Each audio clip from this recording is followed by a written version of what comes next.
Good morning, everyone. Hello. Welcome to this morning session. And I hope those of us who were at the restaurant last night, you have recovered for the most amazing 7, 8 course meal. I don't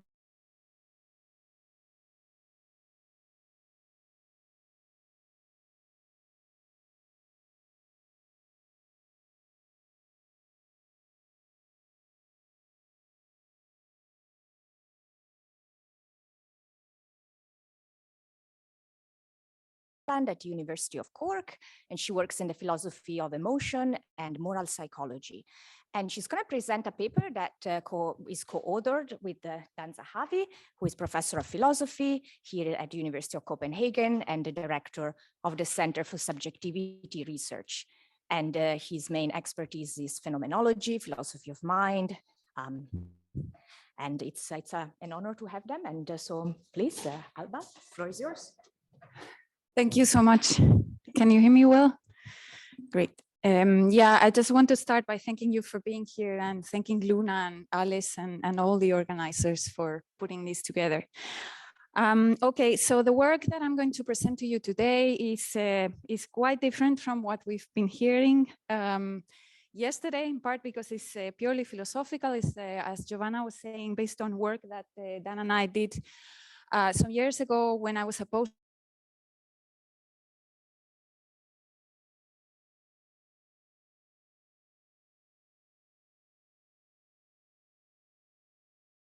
And some of the notions and mass atrocity. So the paper is called The Nature and Appropriateness of Survivor Shame. And so, okay. Yeah, so first of all, a couple of words on the connection between health and survivor shame. So how are they related, or why are we speaking about this in the context of this conference? And the main link, of course, is that this idea, this concept was developed especially by psychiatrists that were trying to help the survivors mainly of the Nazi Holocaust, right? So trying to help them cope with the consequences of that horrible experience. And now recently, feelings of shame and guilt are associated more generally with what is now conceptualized as PTSD, post-traumatic stress disorder. It's not one necessary component of it, but it's very frequent and it's recognized in diagnostic manuals as something that often happens in connection with trauma, but with the aftermath of trauma. But we are going to speak specifically about the experience of the survivors of mass atrocities. That's why, survivor shame. And specifically, most of our examples come from testimony of the Nazi genocide. And when one looks at testimony and against the background of a very widespread conception of shame and as this very, very negative experience, negative emotion, you have a tension that you can already witness in a lot of the testimony between considering shame as in a sense pathological or a part of a disorder. There seems to be here an element of irrationality. It shouldn't be there. And the moral significance that some survivors attach to it. When you're reading testimony, you're going to see how some people really consider it morally significant. So let's say a few words more about survivor shame. What is it, and so on. First of all, a couple of words on the theory of shame that Dan and I favor. We consider that shame is an emotion of social self-consciousness. This is an expression that Dan has used and developed based on basically the work of Jean-Paul Sartre. And it's based on the following, why introduce the word social here. So it's because of the difference between what Dan calls, what we call minimal self-consciousness. Sartre's own example of the contrast is the man who is crouching at a keyhole, spying on someone through the keyhole. And in the moment of spying, of looking, you have an experience of being absorbed in what you're looking at, right? But self-experience is always present. Some sort of self-consciousness that is minimal. Is just the perspectival quality of the experience. So all experiences are given for someone from someone's perspective, and this first person perspective is what we call minimal self-consciousness. If you're asked to report on the experience afterwards, you're able to attribute it to yourself and know that it was you who was doing it and so on. So this is the self-experience as this tacit dimension of experience, non-thematic. You don't focus on it. You don't directly experience it, but like, thematically, don't focus on it, but it's there. Now, social self-consciousness is different. And Sartre illustrates the difference by saying the man hears someone in the corridor, some noise in the corridor, perhaps it's someone else, perhaps it's just a draft slamming a door, and his self-experience changes radically. So now, instead of experiencing himself as this tacit dimension of, the subject who perceives, now he perceives himself as the object of someone else's attention. So now he's aware that there is this objective outside that can be attended to by other subjects. So there is a dimension of oneself that, because we're social creatures, is exposable to others and, can be perceived from the outside. And this is what we're calling social self-consciousness, right? And this is the kind of self-consciousness that is present in shame and other self-conscious emotions. And despite Sartre, because of his, way of conceptualizing these things, thinks that shame is the original experience, that social self-consciousness is negatively colored. But I think that this is we think it's a very problematic idea. The experience can be positive. Attention of other people, especially if you look developmentally, can be very pleasant and reaffirming and nurturing, or it can be negative. So shame also implies this negative self-assessment, right? So there is, and this is also very widespread in the literature, right? So regarding shame as this negative experience of negative self-assessment, of being faulty, of being inferior, of being degraded in some sense, right? Out of, yeah. Okay, so that's very quickly on shame. Why should survivors feel shame, right? On the face of it, survivor shame is prima facie surprising or paradoxical. If shame implies this negative self-evaluation, why is it not exclusive of the perpetrators or of the bystanders who perhaps failed to act to prevent the harm or the atrocity, right? But despite this, survivors feel it, and often they feel it as this irrational thing, as this thing that shouldn't be there, that is not, right to feel in some sense, right? So this is a quote from Francine Niyitegeka, who's a survivor of the Rwandan genocide from the book of Jan Hatfield, where is a French journalist who collected testimony from survivors of Rwanda. And she says, I do not think that this will ever be over for me, to be so despised for having Tutsi blood. I think of my parents who had always felt hunted in Ruhengeri. I feel a sort of shame of having to spend a lifetime feeling hunted simply for being what I am. There is no reason. I mean, this is irrational, right? The very moment my eyelids close shut on all of this, I weep inside out of grief and humiliation. So you can see that here there is a struggle she's having with why should I feel like this? This is no good reason, right? There's no good reason. And of course, what does she have to reproach herself? So if we think about it in this way, we could think, survivor shame is irrational. Is it really irrational? Would it be better if survivors didn't feel any shame? And it might seem very unproblematic to talk about it in this way. We seem to have, from what I've just presented, a distinction between two sorts of shame. One would be survivor shame. It's a product of trauma, it's part of a disorder, it's irrational. We should, help people get rid of it. And then we would have moral shame, which is linked to actions or omissions that justifiably deserve praise or blame. So perhaps the perpetrators or the bystanders might deserve to feel shame for some of the things they did. So it seems that, yeah, again, when two is felt by perpetrator or bystander can be appropriate, and one seems to not be appropriate. But are things so clear-cut? And the problem here is that the survivors themselves don't see things as clear-cut always. So these are some quotes from Primo Levi, who many of you might have read and know, who's a survivor of the Nazi Holocaust, who wrote and spoke very much about his experience, was very actively involved in trying to make sure that this never happened again by speaking about what he endured there.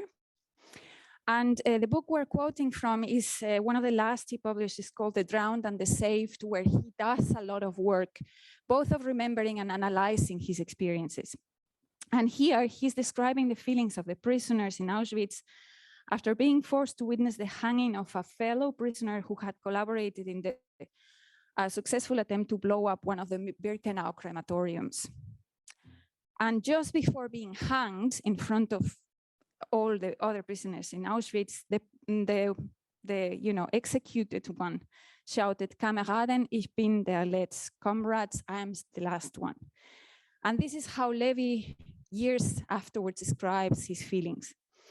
"I wish I could say that from the midst of us, an abject flock, a voice rose, a murmur, a sign of assent, but nothing happened. At the foot of the gallows, the SS watch us pass with indifferent eyes. Their work is finished, and well finished. The Russians can come now. There are no longer any strongmen among us. The last one is now hanging above our heads. They will only find us, the slaves, the worn out, worthy of the unarmed death which awaits us." Alberto, who's one of his friends, and I went back to the hut, and we could not look each other in the face. Now we are oppressed by shame. And note how strong the wording is and how strong the moral meaning here is. He says they are worthy of the unarmed death which awaits them. And Levi is not prone to blaming himself inappropriately. If you read the whole book, he's very careful about these kinds of things. But he still is telling us here that there is something right about the self-evaluation in this shame. And something similar happens in this quote where he's talking about the Russian soldiers that liberated Auschwitz when finally the war ended and the Russians advanced on Poland and liberated the camps there. He's talking about these first soldiers that came into Auschwitz, not really knowing exactly what to expect, and found the prisoners that had been left behind. So he says, they did not greet us nor smile. They seemed oppressed not only by pity, but also by a confused restraint which sealed their mouths and kept their eyes fastened on the funeral scene. It was the same shame which we knew so well. And note here that bystander shame and survivor shame are now one, according to Levi, which submerged us after the selections and every time we had to witness or undergo an outrage. The shame that the Germans never knew, the perpetrators don't know it, the shame which the just man experiences when confronted by a crime committed by another, and he feels remorse because of its existence, because of its having been irrevocably introduced into the world of existing things, and because his will has proven non-existent or feeble and was incapable of putting up a good defense. So this is a very powerful expression of how morally significant Levi thinks that shame is here as a response, right? Survivor shame has moral connotations, and they're important ones for him. It's the shame of the just man, right? Later on, he analyzes this in more detail and talks about different sources, possible sources of survivor shame, the state of real degradation in which the prisoners were forced to live, their passivity in the face of the oppressors, their failure to fight or rebel against their condition. This is the shame from the first quote, right? The failures of solidarity to other prisoners. I have to say, though, for those who have read the testimony, you know, but actually it's a bit ironic because they were actually kind of unnaturally, they exhibited a lot of solidarity, but I mean, of course, the conditions were awful. So sometimes they couldn't help each other, right? The suspicion that they might have survived in place of another, a better or worthier person, and what he calls the shame of the world. This was the last quote: the shame of knowing that humanity is capable of horrors such as Auschwitz. And not all of these sources seem to fare equally in terms of rationality and appropriateness, even though all of them have some moral significance. And what is it? What is the moral significance of survivor shame? And here I would like to compare, like Levi himself does in the quote, in the last quote I presented, the shameless perpetrator. Here a figure could be Eichmann, the way that Hannah Arendt presents him in her work, as someone who is completely disconnected and who's insensitive to others, to the suffering. It's like this bureaucrat who says, I would just, doing what I was told, I would just following the rules, and exhibits no caring about what's going on with other people.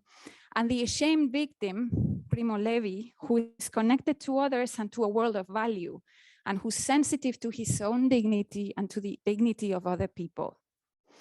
So the presence of shame, according to us, and against this overwhelmingly negative view of shame that is present in a lot of the literature, it attests to a preserved concern for others, to the acknowledging of a vulnerability that it comes with relationality. We still care about, the way that we relate with other people, and a preserved sense and concern for one's own dignity.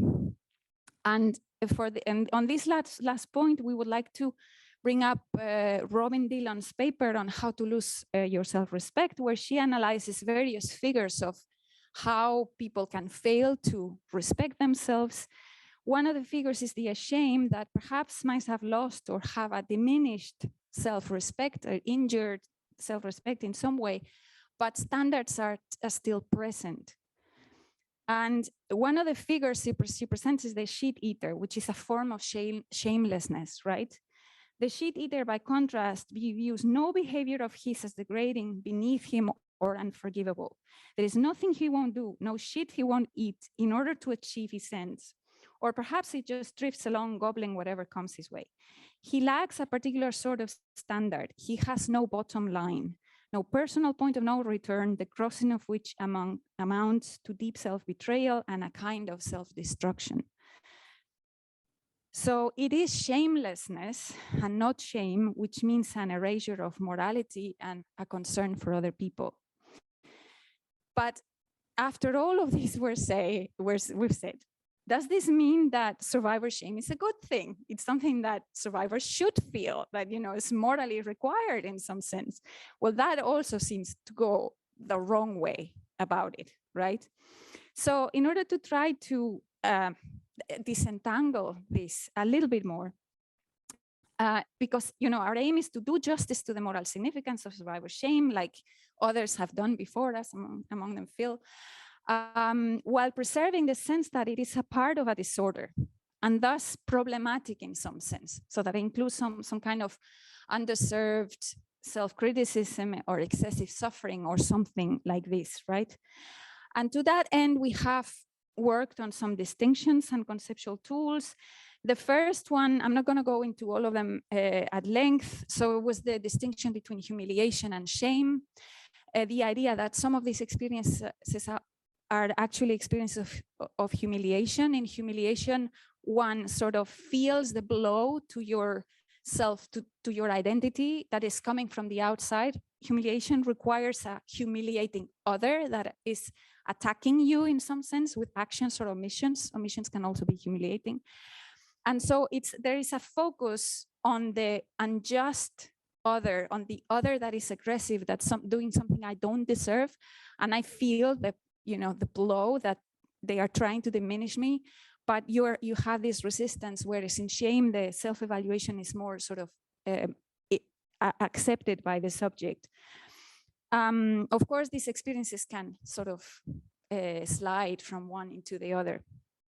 And then Another distinction that might be important is a distinction between peri-traumatic phenomena, so between the emotions that happen as an immediate response to what's going on, and the post-traumatic shame that is not a discrete emotion, so it's not one response to one thing, but it's something like a process with many elements, which is more dispositional and which includes, responses to your imagination, your memory, and certain dispositions to act and to emote and evaluate things in certain ways.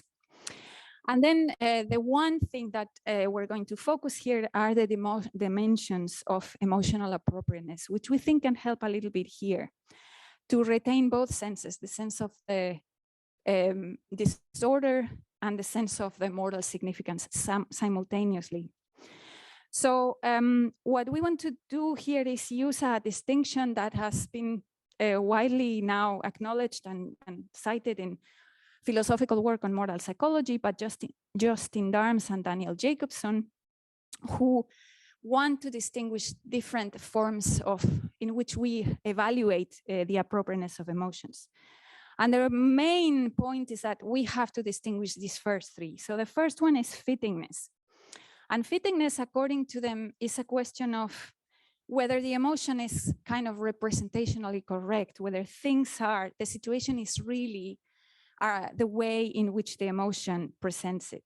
So, to offer some very, very schematic examples of the kind that they use, right? So the spider that I'm afraid of really is dangerous to me. Perhaps it's one of these really poisonous Australian spiders, right? I'm not a researcher in healthcare or a doctor or anything, but perhaps one way to think about phobias would be to say that precisely it's unfitting fear because the object is not actually dangerous for you. So the fear is not fitting, but there are many cases where fear is fitting, or their examples are the joke that one is amused by really is funny. There is, amusement corresponds to the funniness of the joke. Or in the case of envy, the colleague whose promotion I envy really has something that I coveted and that I cannot have, at least not for now. So, there is some kind of correct representation of reality on some definition of correctness. And according to them, fittingness can have two main aspects. One is the shape. So shape is basically, like in the example, dangerousness warrants fear, not amusement. Funniness warrants amusement, not fear, and so on and so forth, right? And then the size has to do with whether it's proportionate, whether the intensity kind of reflects the facts. Okay, so, and their main purpose is to distinguish this kind of appropriateness from moral appropriateness, whether the emotion is morally good or bad to feel. And here they say these two things can come apart. And when we talk about appropriateness as if everything was together, we're missing some nuances here that can allow us to understand the complexity of the evaluations we're trying to make, and some recommendations we might give about how to regulate them or go about these emotions. So they say that, well, a joke can be offensive and still be funny. So the moral evaluation that the joke is offensive doesn't necessarily have to invalidate the fact that it is fitting, that amusement added is fitting. It's a fitting response that you might not want to display, or you might want to tamper because it's morally offensive. But the fact that it fails to be morally good doesn't mean that it's not funny, right? And the same thing with envy. That's precisely why they do use the joke and the envy, because they're two cases that where it's particularly frequent to see the conflation, right? So envying your colleague might be morally wrong, especially if it leads you to do something against her, to gossip or to damage her in some way. But it might still be fitting to envy her if you really coveted that thing and you're competing and so on. So, envy might still be fitting. It might be morally wrong to feel. Those are two different things. And then finally, a third dimension that they insist less on, but I think is very pertinent in the, we think is very pertinent in the case of healthcare, is prudential appropriateness, what they call prudential appropriateness, which is the question whether the emotion fosters your interest, your goals, or your well-being. So sometimes when we try to help people regulate some emotions, it's because they are prudentially inappropriate. That's the kind of evaluation, dimension of evaluation that is at play, right? So in the case that they present, being amused by an offensive joke will give others a bad opinion of you. So perhaps you should temper your amusement in certain situations just in order to keep good relations with whoever you're, in the company of, right? Or antagonizing your colleague by showing envy and being perceived as envious by other people will make everyone else in the department dislike you, and that will hurt your, work environment and so on and so forth. So the prudential thought here is that it's not fostering your interest or your goals to display envy. So better try not to feel it, or at least not to display it. And they again say, those considerations are valid, but they're not the same as saying envy is unfitting. And finally, they speak about something like an all things considered what to feel general verdict, but this is much less interesting precisely because it kind of conflates different dimensions of appropriateness. And the point here is to keep them sort of analytically separate so we can, account for the complexity of these evaluations. Now, how does this help understand survivor shame? Well, the point here is that it fares very differently along all of these dimensions of appropriateness. So in terms of fittingness, of course, it depends on which particular incident you're thinking, you're remembering, which one of the sources or of the kinds that Levi was describing you're talking about. But some of those, you might think that they're fitting instances of shame in terms of shape, right? The size in a disorder probably is often off, but again, you have to think case by case, but especially if one considers temporality, the fact that the events are long in the past and so on, perhaps size is more problematic here. I mean, this is kind of highly exploratory, so we're very interested in your thoughts in here as well.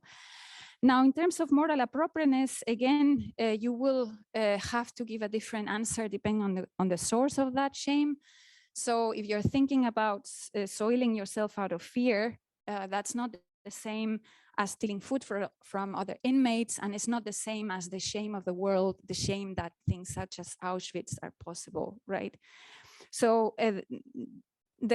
again, the moral appropriateness here will vary, and there will be many cases where you will find some moral appropriateness in the shame evaluation.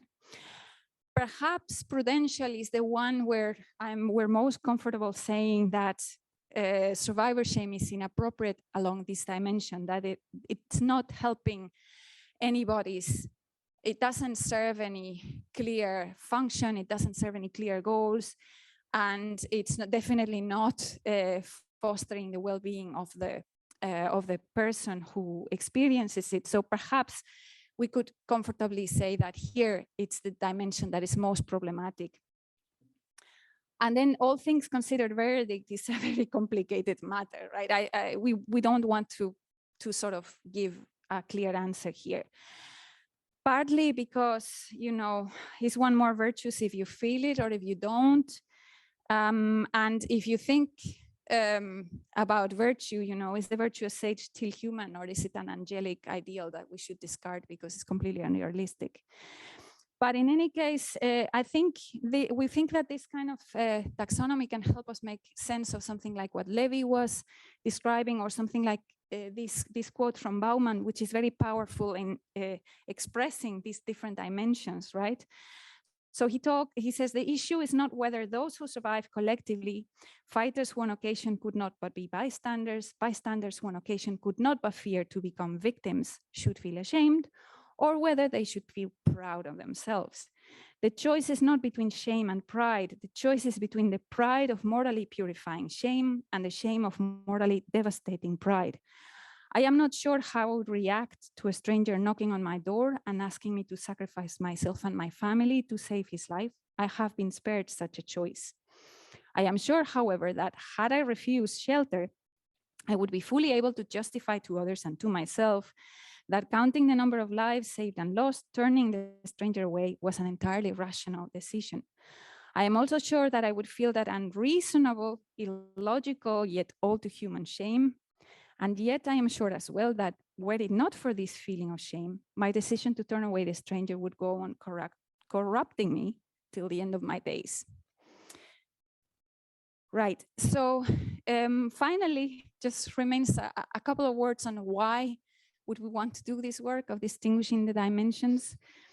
Again, as I've said before, we think it can explain the tensions inherent in the quote of Bauman that we just read and in some of Levi's testimony as well. So one could now say that morally appropriate shame can be off in terms of size or prudentially completely inappropriate or something like that. And it can serve to introduce some complexity, to validate some aspects of the experience as morally right and even fitting, like, yeah, there is a very good reason to feel the way you feel intersubjectively, while retaining a sense of why the phenomenon is problematic in another sense. So just to recap, we have argued that shame involves a concern for one's own dignity and as well as for shared standards. Survivor shame, we think, is a process unfolding over time with many different elements. It's not one emotional response. Not all the elements are equally appropriate along all dimensions of appropriateness. And while survivor shame might always be prudentially inappropriate, it includes important elements of fittingness and moral appropriateness. And in any case, it is an intelligible phenomenon and a testimony to the survival of the moral person after unspeakable experiences.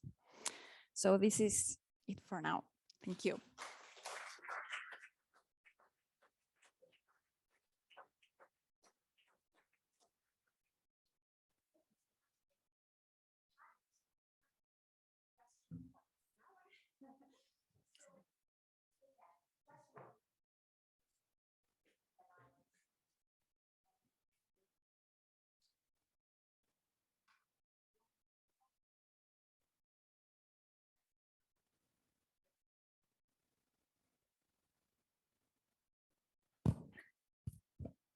Oh. That was by design. That's a slapstick moment for today. Let me get my notes. Yeah, obviously, that was very interesting for me since it was basically the topic of my book, including pretty much the same examples and quotes. So yeah, I'm just trying to think of what to, I guess my concern is that my worry is that there's an assumption built in at the outset, which is that emotional expression and emotional experience is something that's apt for appraisal by philosophers in terms of categories of appropriateness, rational, irrational, morally good or morally bad. And I'm just not sure that's the case. I think, if you assume that emotions are cognitive in some kind of representational sense, then obviously they become apt for those kinds of appraisals. But if you don't assume that, then emotions aren't necessarily apt for such judgments. And that's before you even get involved in whether philosophers as third-person observers from a distance are the right people to pass judgment over an emotion that the first-person observers had in response to an event in the world. So I guess that's my concern. And the most recent thing I wrote on emotions was a thing in Theory and Psychology on emotions and placebos, drawing parallels between the prominent explanations in both. And I argued there that both sort of traditional representational cognitivist explanations and Jamesian explanations both fell down, but representational cognitivist explanations also have the effect of kind of generating sort of artifacts, and the artifacts are this idea that they're apt for appraisal in terms of appropriateness, rational, irrational, when I think I'd say it's not clear they are. I think more work needs to be done. So that, I guess that would be my.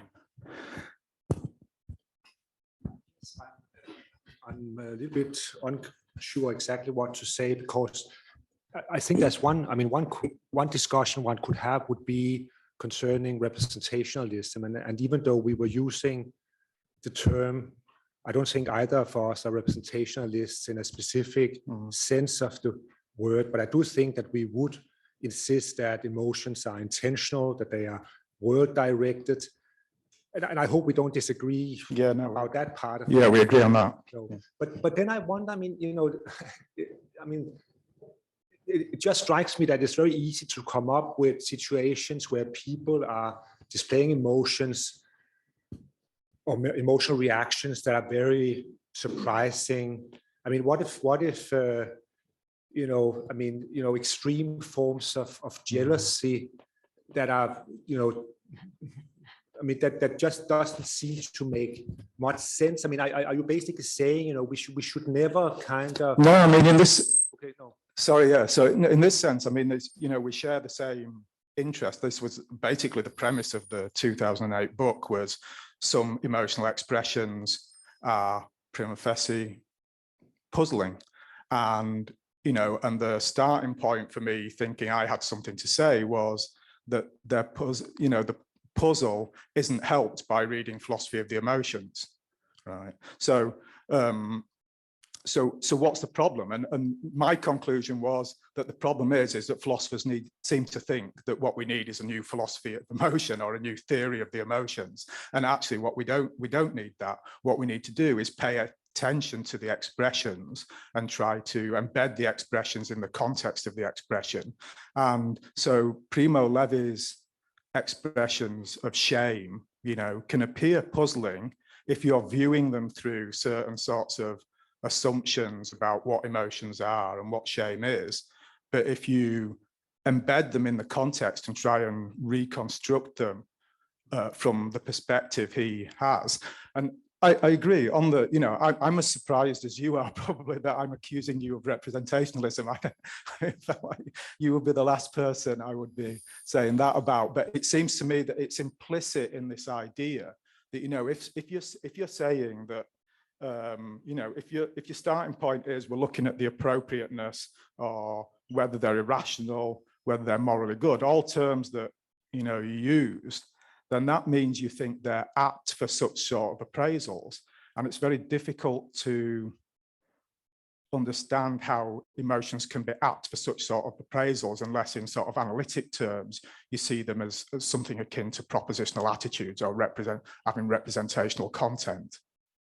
Well, okay, but then let me just add two comments and then perhaps Alba might join in. So again, take another case. Women who have been raped might often again feel shame as a result. Again, is that appropriate?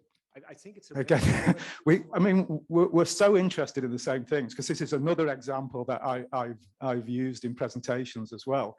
And the one I was discussing over dinner last night, it was this very example came up, not knowing that you were going to discuss it now, and it's the question is, it's a bit like I said yesterday at the end of my talk, that it's a bit like saying, is there a right or wrong way to see the duck rabbit? Okay, it's not apt. We can see that there can be responses to seeing the world under a particular aspect, right? So that is it's if you relocate how somebody can experience emotion. So in a certain culture, a person who has been raped feels shame because they think they've brought dishonor on the family. okay, on the family name. So there's certain sort of cultural norms that have to be in place for that to hold, and it might not hold in Denmark or London or certain regions of Denmark or London, but it will hold in certain other parts of the world because of certain sort of social norms. But that's all we need to know. It's not a matter of whether it's appropriate or inappropriate. It's understanding what the cultural norms are in place such that someone might see their rape as under that aspect such that it's shameful. And I would want to say, as an outsider, I would want to say it's terrible that somebody feels like that. But I think that's different to wanting as a philosopher to adjudicate between inappropriate or rational and irrational shame. Okay, but then the other thing I wanted to say was that I find it very surprising that you are so critical of the work of philosophers. I mean, I can understand why you would say, you know, there are certain philosophical theories that are not really helpful in trying to deal with these matters, but you're putting it much, much stronger. You're basically saying philosophy in motion, throw it out. We can't learn anything from it. And I just don't understand. Well, no, because I don't think I should throw out, you know, what I'm saying is throw out philosophy of emotion where they think providing a theory of emotion is what is a philosophical theory of emotion is what's required.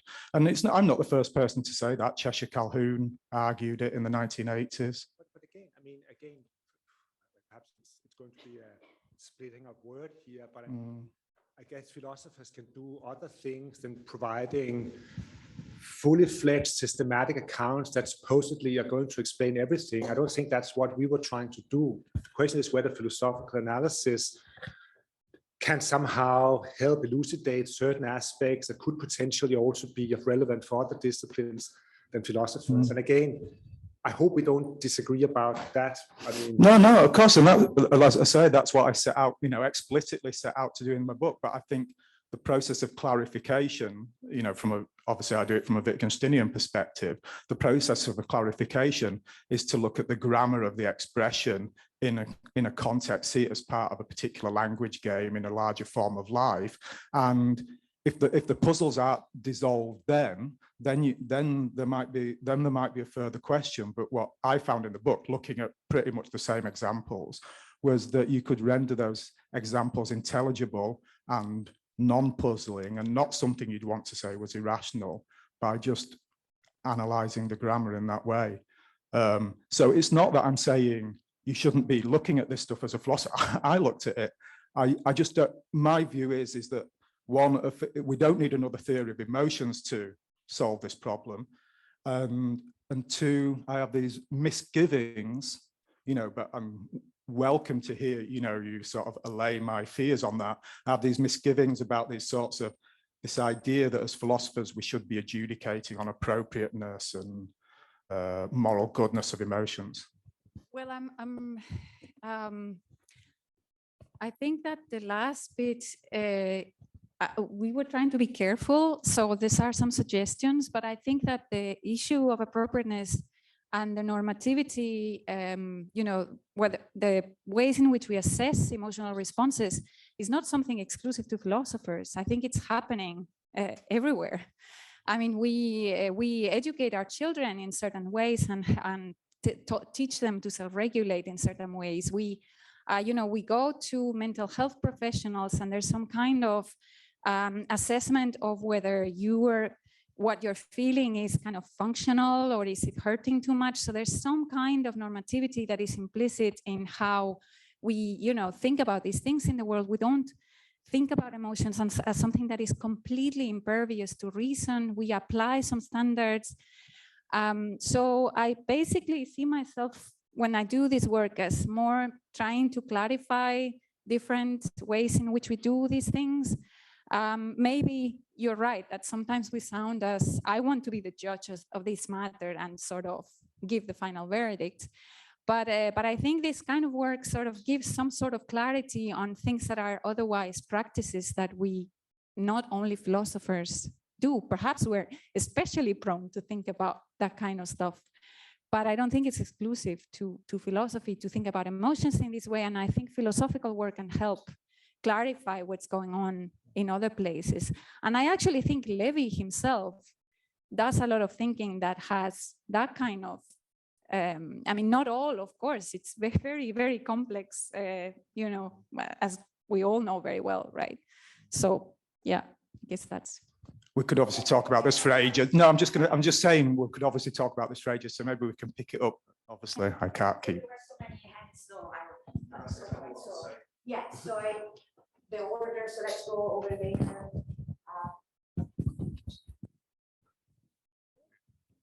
Thank you so much, Alba. So just one of this clarification I had, like when I looked at the survivor shame, I was thinking more from a point of view of a person who experiences particularly as a victim. But here I also understood you're also talking about offender population or a bystander too, right? So it's just one clarification. The second question I had is somehow I couldn't stop thinking about remorse. And because shame on one hand, the way I understand is it often motivates people to deny or hide or, you know, like keep oneself, you know, like ashamed, like cringe. But remorse here, the attention is, hey, you know what, I'm being good. I'm trying to openly say something which I did bad something, or like I'm remorseful. I don't know. I'm just thinking, did it come across to you thinking of remorse as a concept while engaging in these? Yeah, thank you. Yeah, I mean, in the literature, in the testimonies, all of these things come up sort of related to one another. And you have seen Levi, who says shame, the shame of the world is remorse for, I mean, I can't find it again, but he's speaking about remorse, about guilt, about shame, sort of entangled together. And I mean, of course, the experiences of survivors are very complex. So not only shame is going on, I mean, it's a whole sort of aftermath of trauma and different feelings that, you know, belong to it, different forms of suffering, one of which is shame. And we were focusing on shame here, but partly because that was the emotion that both of us have done most work on. So that I'm not sort of oblivious, we're not oblivious that it's also relevant, but that was not the focus of our research here. But it's of course related because, you know, there was some conversation on shame and guilt yesterday and remorse as well. You know, how do you split the identity from the action, right? So what you do and what you don't do also says something about who you are, right? About what kind of dispositions or character traits or something. It's very easy to make these associations, so they often come together. And was it? You said something before. Oh yeah, about the bystander, the idea of the bystanders and the perpetrators. It was just sort of the opposing figures or the other figures where one would expect some kind of emotions of negative self-assessment to arise and perhaps be less puzzling, right? Because you think they do have a reason to feel bad about themselves. But we haven't sort of thought very intensely on those cases, but there's also research on that, of course, on bystander emotions and perpetrators after, yeah. Thank you. It was very interesting for me, and I think that it was very helpful to distinguish these different dimensions of appropriateness. But I wonder if one could, I wonder if one could make one step further, even because you're talking about survivor shame, and it sounds like it would be one emotion, one type of emotion. But as you explained it to us, I think that it's more a cluster of emotions. So different emotions, different kinds of shame are part of it. And maybe that would be helpful, not only to distinguish different kinds of dimensions of appropriateness, but different kinds of emotions. So it's the shame of not having protested against the humiliation, the shame of having been humiliated, the shame of being part of humanity that makes things like that possible. And maybe that would be helpful, that you not talk about the survivor shame, but a cluster, survivor shame as a cluster, and then different kinds. And then you can say about each of these kinds of emotions. Are they appropriate or not in these dimensions that you differentiated? Yeah, thank you.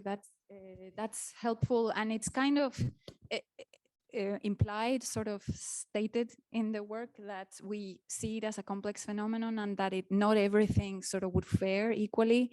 In those terms, we haven't done the work of, doing the specific kinds and trying to adjudicate everything, but definitely that's very relevant. Thank you. So yeah, I had a similar related question, because I was wondering, I thought, when you presented the phenomenon of survivor's shame, that you were going to talk about specifically the shame of surviving. But then you also were talking about the shame of soiling yourself. And so that's why I thought, is it this just, okay, we have a syndrome here, which is what the survivor presents, or are we talking about specifically the shame of being the one who survived, which is, extremely strong and powerful? Well, I think you're right, but I think we also, in listing the different aspects that Levi was commenting on, I think one of them had specifically to do with that. This shame of being the one who survived when perhaps better people died. And I guess that kind of points to survivor shame in the sense of surviving. But I also think there's this practice of talking about survivor shame simply as shame connected to having lived through it and whatever one had to do in order to survive that period. So I think it's customary to use the term in a somewhat broader sense.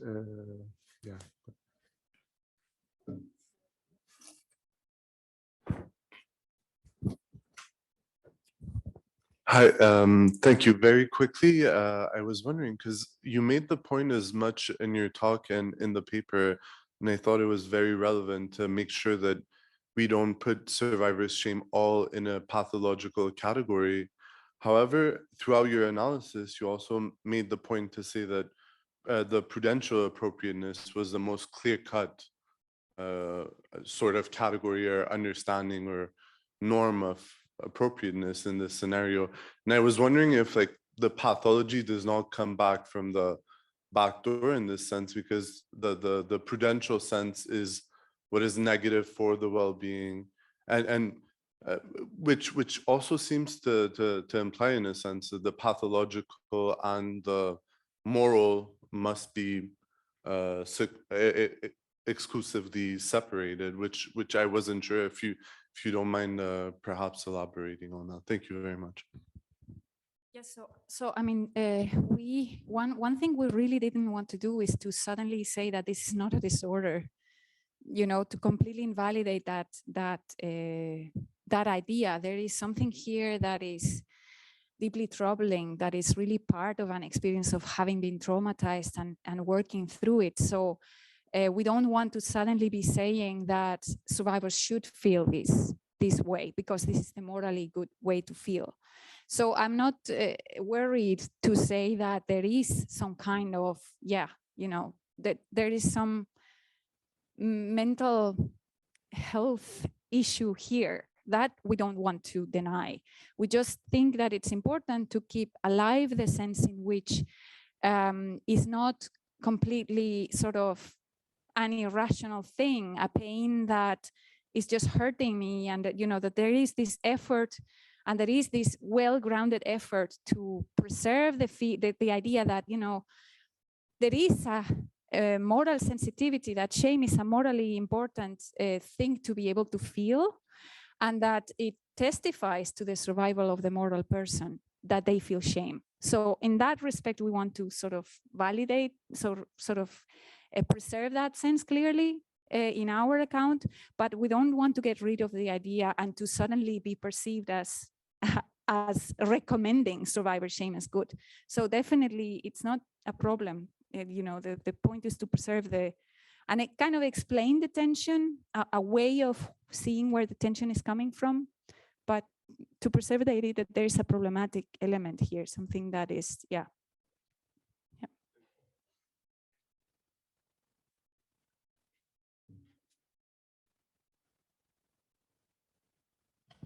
Thanks very much. That was really, really interesting. But I wonder if there's another kind of layer actually further out from this, which might be something like onlooker shame. Because I was thinking when you were talking through that we who've never been in these kinds of traumatic situations, like I'm thinking particularly perhaps about Ukraine at the moment, when we think about men under the age of 60 who are trying to escape from the country against the rules that have been laid down. We look on and we say, oh, that's terrible. They shouldn't be doing that. But then we reflect and we say, well, we've never been tried and tested. It's a bit like what Bauman was saying, you know, we've never been in that situation. What would we be able to do? How brave would we be able to be in these situations? And you immediately feel uncomfortable. And there's a degree of shame related to that onlooker perspective on these dreadful kind of circumstances, because we have no idea how we would be, how we would act, whether we would be brave, whether we'd be able to shout or just stay silent. So I'm just wondering if there's just another element to this that might come into the conversation. Yes, I mean, perhaps one way to make sense of what you're describing, which I think is very readily recognizable, would be, I mean, this idea that there are certain values that we take to be defining of who we are, and of course entertaining the thought that actually we would not be able to live up to those values if we found ourselves in a certain situation is of course troubling and could lead to a form of shame, since there would be this clash between, again, how we view ourselves and how we might in fact be. I mean, so I think, I can, again, very easily recognize what you're talking about. I mean, also, actually, when you read this kind of literature, Holocaust studies, mass atrocity studies, and a lot of people who write about this, I think this is implicit. So when you, as a then onlooker, feel, write about these things, so think about these things. I mean, there's some people who explicitly have addressed that kind of shame in the context of working on these issues, but I think really that it's kind of implicit in all of us. So there's an undercurrent of exactly what you're describing in all of us who write about these kind of things. Yeah. Just pick up on some. I see there is quite a long question, but I think the gist of it is what the relation between shame and concern for others, because I think someone is thinking that yes, this shame can also have to do with some concern for the other. I don't know if you've thought anything about this connection. Or... Okay, I mean, perhaps just one thought. Again, as Alba was also saying at the outset, I think one motivation behind this whole analysis is also to react against a certain widespread view, especially in the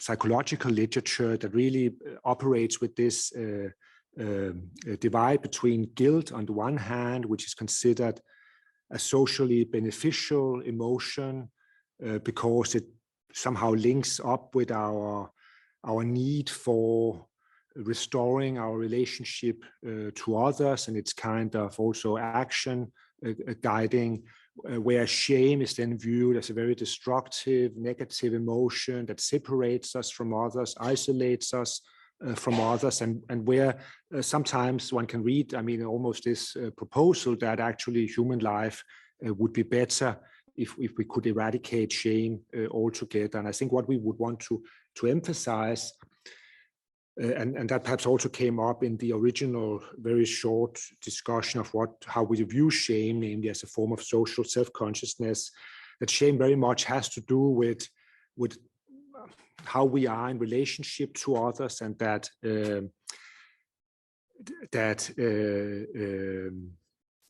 mean, the presence of shame in for instance, in Levi's descriptions very much has to do with a preservation of precisely a concern for others and for instance, standards concerning specific levels of solidarity, whereas this sheet eater that we also briefly presented and which could perhaps be exemplified also in the case of death camps as the Muslim.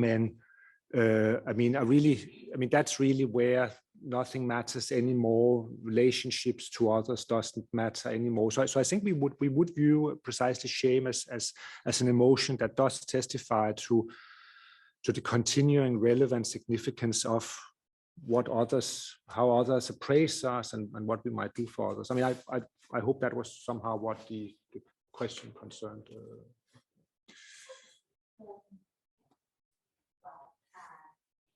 One more question.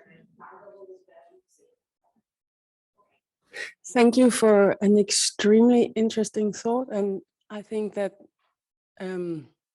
one can probably use a lot of these distinctions to think about a different kind of survivors, those who survived the childhood of abuse.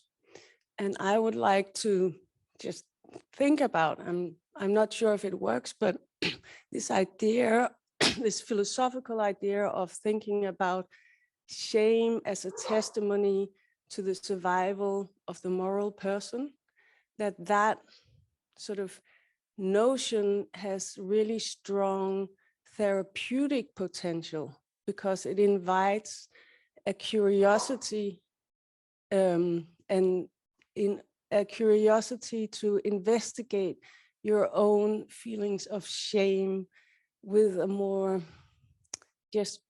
in a more curious manner. So I think that actually your work could be extremely helpful in a sort of therapeutic thinking about how to live, how to use shame prudentially, or how to not overcome, but, I just think there's a huge therapeutic psychological potential in those philosophical distinctions that you're making. So thank you very much for that talk. Yeah, thank you very much, Emily. I mean, that's kind of the hope, or I guess So perhaps also just one thing again to emphasize is that, I mean, one often talks about shame as testifying to this degraded, damaged, flawed self. And I think what we want to highlight is, well, whatever self-assessment that is going on, it's not completely degraded or completely flawed, because there still has to be this preservation of some dignity. And that's where I think this comparison or contrast to the sheet eater is somehow illustrative, because in that case, there is no longer any shame. And one of the reasons is that there's still certain standards that one takes to be valuable, and this is what the presence of shame precisely testifies to. So I think there is, I think that's important to keep on to, and might perhaps also be something that people who are feeling ashamed should actually kind of notice, because it might also perhaps give them potential of somehow being able to move onwards. Thank you so much.